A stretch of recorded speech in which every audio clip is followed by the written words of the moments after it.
ونصلي ونسلم على رسوله الكريم أما بعد فأعوذ بالله من الشيطان اللعين الرجيم بسم الله الرحمن الرحيم قال الله تبارك وتعالى في القرآن المجيد والفرقان الحميد وأما بنعمة ربك فحدث صدق الله العظيم إن الله وملائكته يصلون على النبي يا أيها الذين آمنوا صلوا عليه وسلموا تسليما الصلاة والسلام عليك يا سيدي يا رسول الله وعلى آلك وأصحابك يا سيدي يا نبي الله.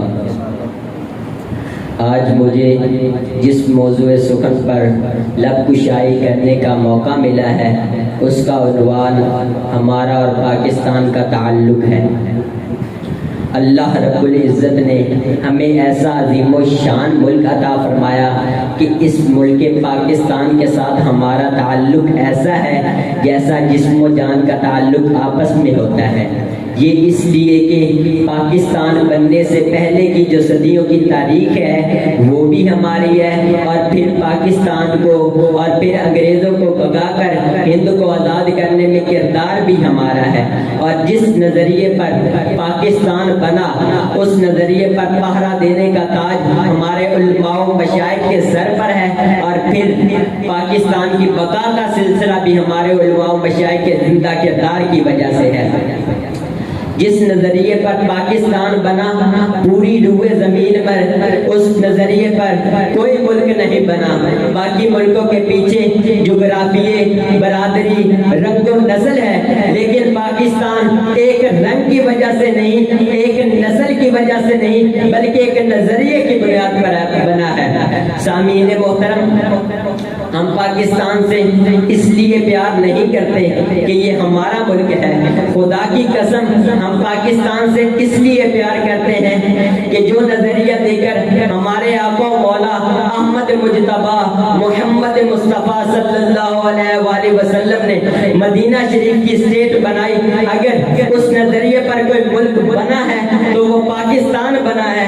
آج ملکوں کے پیچھے جغرافیے ہیں اور برادریوں کی بنیاد پر ملکوں کو چھوٹے چھوٹے ٹکڑوں میں تقسیم کر دیا گیا ہے اور اربوں کی چھوٹی چھوٹی اسٹیٹیں بن گئی ہیں لیکن نظریے پر کوئی نہیں. اگر کوئی غلط نظریے پر بنا ہے تو وہ اسرائیل بنا ہے اور اگر کوئی صحیح اسلامی نظریے پر بنا ہے تو وہ پوری روئے زمین میں پاکستان بنا ہے. نقش ہے جو دل پہ وہ تصویر پاکستان ہے. جذبہ الفت کی ایک تعبیر پاکستان ہے. کون اب تصویر کر سکتا ہے عرض عشق کو کون اب تصویر کر سکتا ہے عرض عشق کو مصطفیٰ کے نام کی جاگیر پاکستان ہے.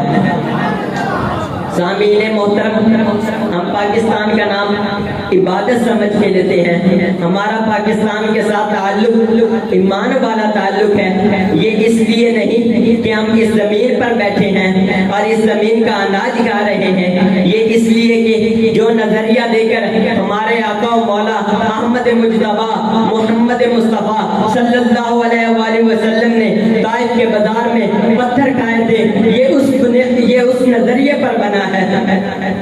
سامعین محترم آج علماء و مشائخ اہل سنت اور عوام اہل سنت کو بیداری کا مظاہرہ کرنا ہوگا.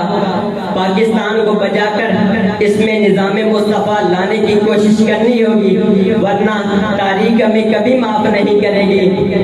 میرے بھائیوں جو کرایہ کا رہائشی ہو اسے مکان سے دلچسپی نہیں ہوتی. جس نے خود بنایا ہو مٹی کی اینٹوں سے نہیں اپنے جگر کے لہو سے بنایا ہو اسے اپنے گھر کی خبر ہوتی ہے. ہم نے پاکستان اس انداز میں حاصل کیا کہ 20 لاکھ مسلمانوں نے خون دیا 2 کروڑ مسلمانوں نے گھر چھوڑے 90,000 عورتوں کی عزتیں لوٹی گئی پھر یہ پاکستان بنا. آج وہ پاکستان ہم سے مطالبہ کر رہا ہے کہ ہم اس کے تقدس کو برقرار رکھیں. پاکستان بنانے کا مقصد کسی کی چودھریت کو عروج دینا نہیں تھا.